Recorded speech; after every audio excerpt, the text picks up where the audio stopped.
Sugar? I'm good.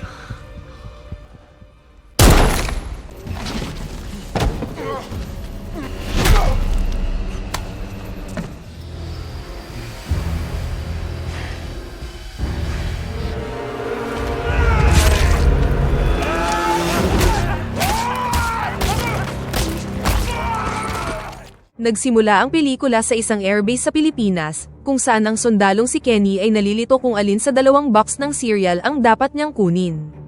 Hindi nagtagal, nilapitan siya ng kanyang superior na si Sugar, na sinabing 2 minuto na lang ang natitira bago sila sumakay sa isang chopper para sa isang misyon. Agad na lumipad si Kenny kasama si Sugar, at 2 pang sundalo na sina Bishop at Cooper. Ang kanilang misyon ay pumunta sa isang isla sa Pilipinas upang iligtas ang isang CIA agent na nabihag ng grupo ng mga Russian arms dealer na pinamumunuan ng isang lalaking nagngangalang Petrov. Kailangang mailigtas ang agent dahil marami itong sensitibong impormasyon tungkol sa mga taong nakatransaksyon ni Petrov sa bentahan ng armas. Habang isinasagawa ang misyon, si Kenny ay nakipag-ugnayan sa isang airbase sa US na ino-operate ni Captain Eddie Grimm. Bagamat matagal nang nasa serbisyo si Eddie, nananatili pa rin siyang kapitan dahil minsan siyang bumagsak sa isang flight test. Ngayon, siya at ang kanyang partner na si Nia, ay nakatalaga lang sa pagkontrol ng satellite drone na mag-a-assist sa bawat operasyon. Sa araw ding yun, nasa ospital ang asawa ni Eddie at malapit na itong manganak. Bago siya umupo sa pagkontrol ng drone, nakiusap siya sa kanyang mga kasamahan at sa kanilang superior na si Colonel Daniel, na pawang busy sa panonood ng telebisyon, na sagutin ang telepono dahil magiging busy siya, ngunit hindi siya gaanong umaasa na gagawin nila ito. Samantala, habang nasa chopper, hindi mahanap ni Kenny ang box ng Fruit Loops na dala niya para sa biyahe. I had a box of Fruit Loops. I don't know what I did with it. Is this kid for real? Dahil dito, tinukso siya ng kanyang mga kasamahan hanggang sa binigyan na lamang siya ni Cooper ng isang chocolate bar. Nang 6 na minuto na lang bago sila makarating sa drop zone, naghanda na ang lahat para sa pagtalon. Dito nalaman ng grupo na 27 taong gulang pa lamang si Kenny at ito ang kanyang unang misyon kasama ang mga special operators, kaya binalaan siya ni Bishop na huwag maging pabigat sa kanila. Keep up. And don't fuck up. The last thing we need in this op is have to save your ass. Pinaalalahanan naman siya ni Cooper na huminga ng maayos at huwag kalimutang buksan ang kanyang parachute, ngunit sa tingin ni Sugar ay magiging maayos lang siya. Nang marating nila ang drop zone, sabay-sabay silang tumalon mula sa chopper at bumulusok sa madilim na kalangitan. Nagkaproblema si Kenny sa pagbukas ng kanyang parachute at nagsimula siyang magpanik.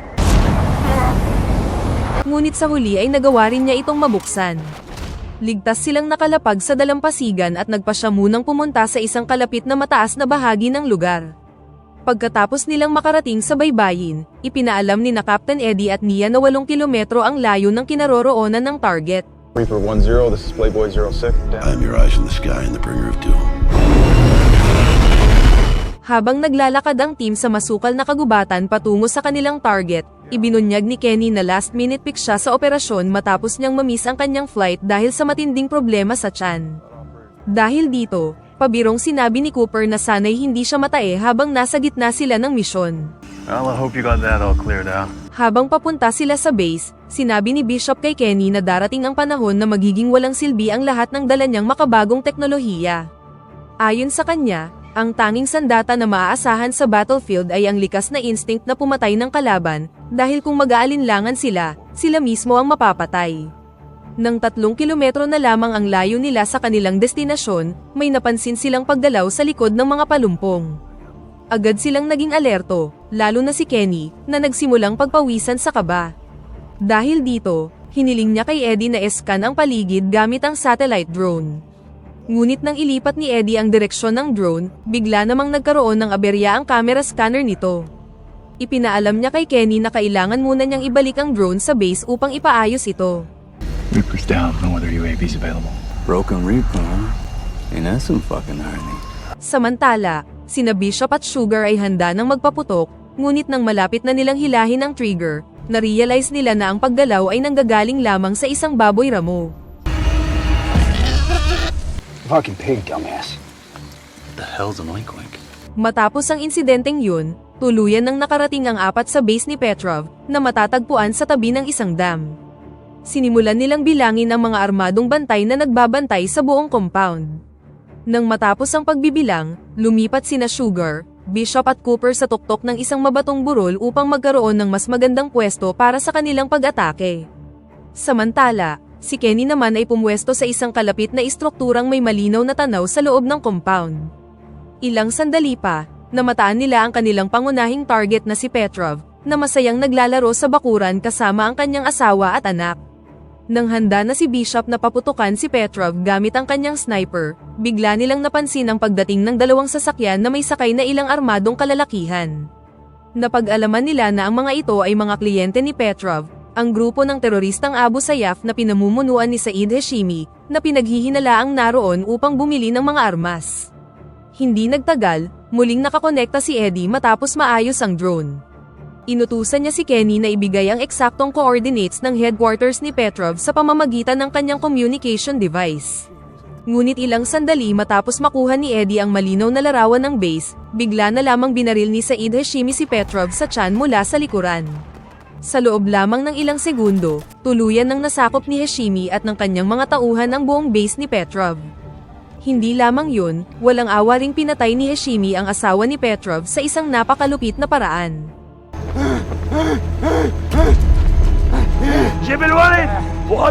Nang anak na ni Petrov ang papatayin, agad na nakiusap si Kenny kay Eddie na magpakawala ng missile patungo sa base, umaasa na ang pagsabog ay makakagambala sa mga terorista.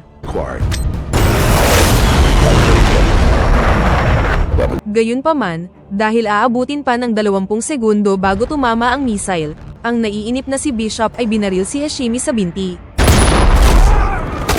Hindi nagtagal, sumabog na ang missile, na nagbigay ng pagkakataon sa anak ni Petrov na makatakas. Ngunit dahil sa pag-atakeng yun, nabunyag ang lokasyon ng 4 na operatiba sa mga terorista.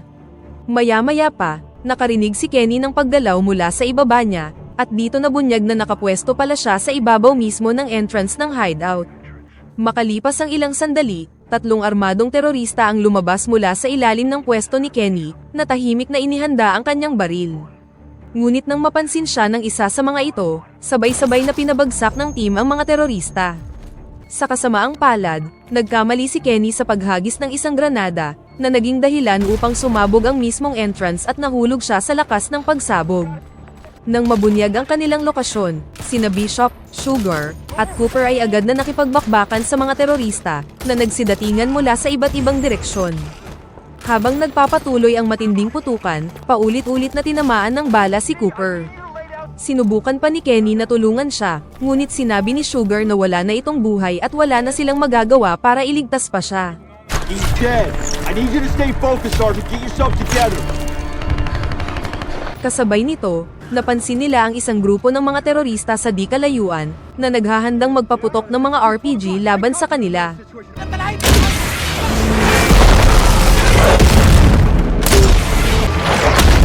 Agad na tumakbo si Kenny patungo sa isang bukas na lugar upang maipadala kay Eddie ang eksaktong lokasyon ng RPG, upang mapasabugan ito ni Eddie gamit ang missile ng drone. Gayunpaman, dahil 20 segundo pa bago tumama ang missile, nagkaroon ng sapat na oras ang mga terorista upang magpaputok ng RPG patungo kina Bishop at Sugar. Matapos pasabugin ni Eddie ang grupo ng mga kalaban, isa na namang terorista ang biglang sumulpot at pinagbabaril si Kenny gamit ang assault rifle. Sa kabutihang palad, nagawang makailag ni Kenny at nakapagtago sa likod ng isang puno. Sinubukan niyang tawagan sina Bishop at Sugar sa pamamagitan ng radyo, ngunit walang sumagot sa kanila, na nangangahulugan na pareho silang napatay sa labanan. Agad na nakipag-ugnayan si Kenny kay Eddie, na agad na nagtanong sa kalagayan ng koponan, ngunit iniulat ni Kenny na lahat ng kanyang kasamahan ay napatay sa operasyon. Sinabi ni Eddie na kailangan niyang makarating sa extraction point, kaya agad niyang iniskan ang ruta sa unahan upang matiyak na ligtas ang daraanan. Gayunpaman, tila hindi na gumagalaw ang mga binti ni Kenny dahil sa matinding takot. Nagsimula siyang magpanik, ngunit pinalakas ni Eddie ang kanyang loob at tiniyak na paparating na ang mga chopper upang sunduin siya.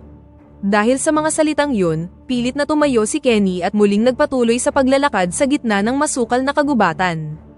Hindi nagtagal, narating niya ang isang kalsada at narinig ang ingay ng mga paparating na truck. Mas lalo pang lumala ang sitwasyon nang sabihin ni Eddie na may mga armadong kalaban na papalapit sa kanyang lokasyon mula sa silangan at kanluran. Dahil dito, Mabilis na tumakbo si Kenny at nagtago sa ilalim ng malalaking ugat ng isang puno sa gilid ng ilog. Sa kasamaang palad, huminto ang isa sa mga truck ilang metro lamang ang layo sa kanyang pinagtataguan. Ilang sandali pa, dumating din ang ilang armadong kalalakihan na nakasakay sa kabayo kasama ang isang aso. Agad na lumapit ang aso sa pinagtataguan ni Kenny at nagsimulang tumahol,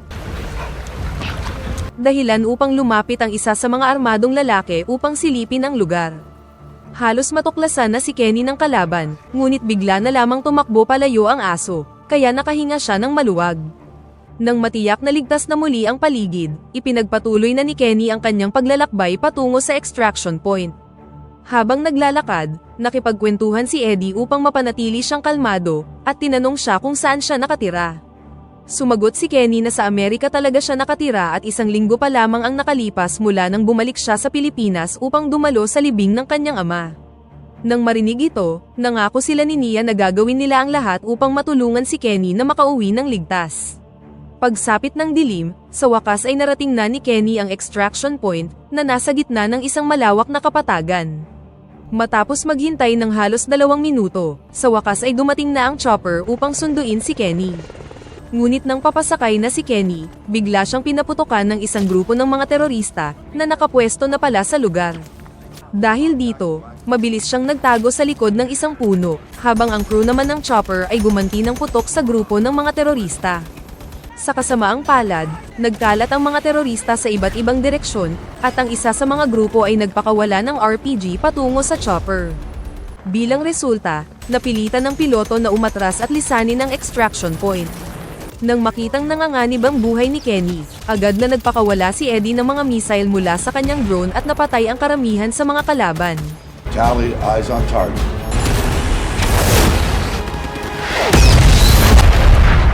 Gayunpaman, hindi sapat ang pag-ataking yun upang maubos ang lahat ng mga terorista, at naubusan na rin ng missile ang Reaper drone. Dahil dito, humingi siya ng suporta mula sa isang fighter jet upang tulungan si Kenny.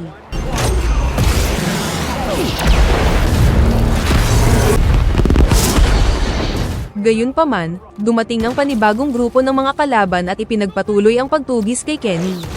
Dahil wala na siyang ibang paraan upang makatakas, iniutos ni Kenny sa piloto na bombahin ang mismong lokasyon niya, ngunit nag-alangan ang piloto dahil maaari nitong tamaan si Kenny. Sa kabila nito, iginiit ni Kenny na gawin na lamang ito. Naging matagumpay ang mapanganib na planong yon dahil natabunan ng usok at debris ang lugar, dahilan upang tuluyang mawala si Kenny sa paningin ng mga terorista. Pagkatapos nito, inutusan ni Eddie si Kenny na magtungo sa pangalawang extraction point, na mas malayo at nasa tuktok ng isang burol. Sinunod naman ni Kenny ang utos at buong magdamag na naglakad patungo sa bagong lokasyon, hanggang sa sumapit ang umaga. Habang tumatawid si Kenny sa isang ilog, bigla siyang nadulas at naiwan ang kanyang rifle, na sumabit sa ugat ng isang puno. What happened? Slid halfway down the fucking mountain. Mabilis na nakarecover si Kenny, ngunit agad namang nakita ni Eddie sa drone ang 3 armadong kalaban na papalapit sa kanyang direksyon. Dahil wala siyang rifle, inilabas ni Kenny ang kanyang pistola at naghanda sa labanan. Hindi nagtagal, nagsimula na siyang pagbabarilin ng 3 kalaban, ngunit gumanti si Kenny ng putok at nagawang mapatay ang isa sa kanila. Ngunit nang maubusan ng bala ang kanyang baril, wala nang nagawa si Kenny kundi ang tumakbo patungo sa isang talon, habang patuloy siyang hinahabol ng 2 pang terorista. Dahil wala na siyang ibang matatakbuhan, tumalon si Kenny mula sa talon at nagtago sa ilalim nito. Nang makitang umalis na ang 2 humahabol sa kanya, umakyat siya sa mga batuhan upang magpahinga. Ngunit bago pa man siya tuluyang makabawi ng lakas, muling sumulpot ang 2 terorista at tinutukan siya ng baril. Dahil dito, nabihag si Kenny, habang sina Eddie at Nia naman ay nagpanik ng tuluyang maputol ang kanilang komunikasyon sa kanya. Samantala, dinala si Kenny bilang bihag sa isang kubo. Ilang sandali pa, isang misteryosong lalaki ang biglang dumating, at walang babalang pinatay ang 2 teroristang nagbabantay sa labas. Nabunyag na ang misteryosong lalaki ay si Sugar, na himalang nakaligtas sa nakaraang bakbakan. Agad niyang pinalaya si Kenny at ibinalita na buhay pa rin si Bishop, ngunit nabihag ito at ikinulong sa dating base ni Petrov, na ngayon ay tuluyan ng nasakop ng grupong Abu Sayyaf. Hinikayat ni Sugar si Kenny na samahan siyang iligtas si Bishop at tapusin ang kanilang misyon. Habang nasa daan, gumamit si Kenny ng isang lumang bote upang makagawa ng pansamantalang satellite signal. Sa pamamagitan ng device na yun, muli niyang nakontak si Eddie at ipinaalam na buhay pa si Sugar at babalik sila sa base upang ipaghiganti ang kanilang mga kasamahan at ipagpatuloy ang kanilang operasyon. Ngunit bago sila sumugod, inutusan ni Kenny si Eddie na makipag-ugnayan sa isang specialized bomber unit. Pagdating nila sa paligid ng base, maingat niyang binuo ang plano upang mailigtas si Bishop mula sa pagkakabihag. Muli niyang kinausap si Eddie at ibinigay ang eksaktong coordinate ng 3 target na dapat bombahin. Ayon sa plano, ang unang bomba ay ihuhulog sa basement ng base eksaktong alas 11 ng umaga. Pagkalipas ng 15 minuto, ang ikalawang bomba naman ay ihuhulog sa loob ng kuweba. At makalipas pa ang panibagong 15 minuto, isang mas malakas na bomba ang ibabagsak sa mismong headquarters ng mga terorista upang tuluyan itong wasakin. Matapos maipasa ang lahat ng detalye kay Eddie, nagsimula nang bumaba sina Kenny at Sugar patungo sa loob ng base upang simulan ang kanilang mapanganib na misyon. Samantala, nagkaroon ng problema sina Eddie at Nia nang utusan sila ni Colonel Daniel na magpahinga na muna, dahil mahigit 12 oras na silang walang tigil sa pagtatrabaho. Bagamat mariing tumanggi si Eddie dahil ayaw niyang iwan sina Kenny at Sugar ng walang surveillance, wala siyang nagawa kundi sundin ang utos ng Colonel, at ipinasa niya ang responsibilidad sa isa pang opisyal na nagngangalang Captain Andrew. Don't fuck it up, Junior. Samantala, pinaalalahanan ni Sugar si Kenny na manatiling kalmado, bantayang mabuti ang bawat kalaban na kanyang makikita, at isipin na isa na siyang tunay na Tier 1 operator. You earned your Tier 1 status today. 12 minuto bago ang unang airstrike, tahimik nilang sinalakay ang unang tent at pinatay ang nag-iisang bantay na naroon. Nagpatuloy ang dalawa sa pagpasok sa base, hanggang sa matagpuan nila ang 2 pang terorista na abalang nanunood ng football. Dahil mga AK rifle ang dala nilang armas na siguradong lilikha ng malakas na ingay, nagpasya si Sugar na tahimik na patayin ang 2 bantay gamit lamang ang kutsilyo. Gayunpaman, habang isinasagawa niya ito, biglang dumating ang ilan pang terorista, kaya napilitang makipagsuntukan sina Kenny at Sugar.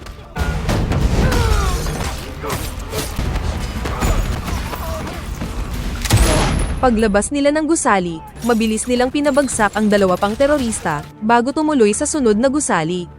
Ngunit muling pinaulanan ng bala ang 2, at sa pagkakataong yun ay tinamaan si Sugar sa balikat. Agad siyang hinila ni Kenny patungo sa ligtas na lugar, ngunit muli na naman siyang sinunggaban ng isa pang terorista. Sa panahon ng laban, nakuha ng kalaban ang kanyang baril, ngunit bago pa niya mapatay si Kenny, binaril siya ni Sugar. Matapos patayin ang mga terorista, isang granada ang biglang inihagis sa kanilang direksyon, at parehong nawalan ng malay sina Kenny at Sugar sa pagsabog. Pagmulat nila, natagpuan nilang bihag na sila at nakakulong sa isang selda sa ilalim ng lupa kasama si Bishop, na halos wala ng lakas ngunit buhay pa rin. You look like ass. I think I got him right where I want him. Sinubukan ni Kenny na ipaliwanag sa mga terorista na malapit nang bumagsak ang bombang ipinatawag nila, ngunit wala ni isa sa mga ito ang nakaunawa sa kanyang sinasabi. Samantala, papalapit na ang B-1 bomber sa target. Dahil sa matinding sugat na tinamo ni Sugar, sinabi niyang hindi na siya magtatagal, kaya nakiusap siya kay Kenny na humanap ng paraan upang mailigtas ang sarili at si Bishop. Ilang sandali pa, naglabas ng video camera ang mga tauhan ng Abu Sayyaf, at kinaladkad si Sugar palabas ng selda. Get your fucking hands off it! Motherfucking fuck! Pagpasok ni Said Hashimi, agad nitong inilabas ang kanyang baril, at walang pag-aalinlangang pinatay si Sugar habang kinukunan ng video ang buong pangyayari. Ilang sandali matapos ang pagpaslang, bumagsak ang unang bomba. Habang nangyayari yun, pansamantalang ipinakita si Eddie, na nagtungo muna sa isang supermarket upang bumili ng pagkain. Bumalik ang eksena sa Pilipinas, kung saan inilabas si Kenny sa selda upang pahirapan ni Hashimi. Dinala siya sa isang hiwalay na silid, kung saan paulit-ulit siyang sinipa, bago pinaupo sa isang mesa. Nagsalita si Hashimi sa wikang Ingles at ikinwento ang kasaysayan ng mga kuweba, habang isa-isang inilalabas ang mga gagamitin niyang kagamitan sa pagpapahirap. Inilapag niya ang isang martilyo at isang machete sa mesa, saka sinabi kay Kenny na maayos sana ang kanyang araw hanggang sa dumating sila at sinira ang lahat ng kanyang plano. Muli siyang binalaan ni Kenny na malapit nang bumagsak ang bomba, ngunit wala itong pakialam. I'm not interested in your faceless bombs. Sa halip, malakas siyang hinampas ni Hashimi sa mukha gamit ang martilyo, dahilan upang matanggal ang ilan sa kanyang mga ngipin. Pagkatapos nito, pilit niyang ipinapaamin kay Kenny kung nasaan ang iba pang komando, ngunit iginiit ni Kenny na sila lamang tatlo ang kasali sa misyon. Where are the other commandos located? There's no more. It's just us. Hindi siya pinaniwalaan ni Hashimi at sinabi nitong doon siya mamamatay. Pagkatapos nito, inutusan ni Hashimi ang dalawa niyang tauhan na patayin si Kenny sa pamamagitan ng paglunod sa kanya sa tubig. Sa mismong sandaling yun, iniutos naman ni Captain Andrew ang pagpapakawala ng ikalawang bomba sa istruktura ng kuweba. Napakalakas ng naging pagsabog at niyanig nito ang buong underground complex na naging dahilan ng pagkamatay ng mga terorista. Sa kabutihang palad, nagawang makaligtas ni Kenny dahil nasa loob siya ng tubig nang mangyari ang pagsabog. Pagkatapos ng pagsabog, bumangon si Kenny at binuksan ang isang bentilasyon upang unti-unting lumabas ang makapal na usok sa loob ng kuweba. Pagkatapos ay kumuha siya ng armas at nagsimulang maglakad sa loob ng lagusan, kung saan nakita niyang nagkalat ang mga bangkay ng mga terorista. Hindi nagtagal, may narinig siyang malalakas na katok mula sa isang selda. Nang lapitan niya ito, nakilala niya ang bihag bilang ang CIA agent na dapat nilang i-rescue. Nang walang sinasayang na oras, agad niya itong pinalaya, ngunit maya-maya ay nakarinig siya ng isang pamilyar na tawa. Lumalabas na si Said Hashimi pala yun, na bagamat sugatan ay buhay pa rin matapos ang nangyaring pagsabog. Dahil sa matinding galit, sinaksak ni Kenny si Hashimi gamit ang dala niyang armas, bago pa ulit-ulit na hinampas ang kanyang mukha ng malaking bato hanggang sa tuluyan siyang mamatay. Pagkatapos nito, pinalaya rin niya si Bishop, na buhay pa rin kahit malubha ang kalagayan. Ngunit dahil 6 na minuto na lamang ang natitira bago bumagsak ang ikatlong bomba, nagmamadaling ginamit ni Kenny ang satellite phone ni Hashimi upang makipag-ugnayan sa airbase. Gayunpaman, walang sumasagot sa tawag dahil busy si Colonel Daniel at ang kanyang mga tauhan sa panunood ng basketball game. May isang sundalong sumagot, ngunit dahil masyado siyang nakatutok sa laban, agad niyang ibinaba ang telepono. Nang wala ng ibang choice, sinubukan ni Kenny na tawagan si Eddie, na noon ay kausap ang kanyang asawa. Ngunit dahil hindi pamilyar ang numero ni Hashimi, hindi rin ito sinagot ni Eddie. Phone 01, this is Sunburn 06. You are inbound to target 5 mics. Sa huli, nag-iwan na lamang si Kenny ng voicemail at saka lumabas ng kuweba kasama sina Bishop at ang CIA asset.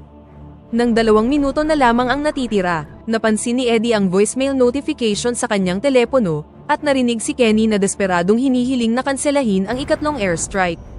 Dahil dito, agad siyang sumakay sa kanyang sasakyan at nagmamadaling pumunta sa airbase.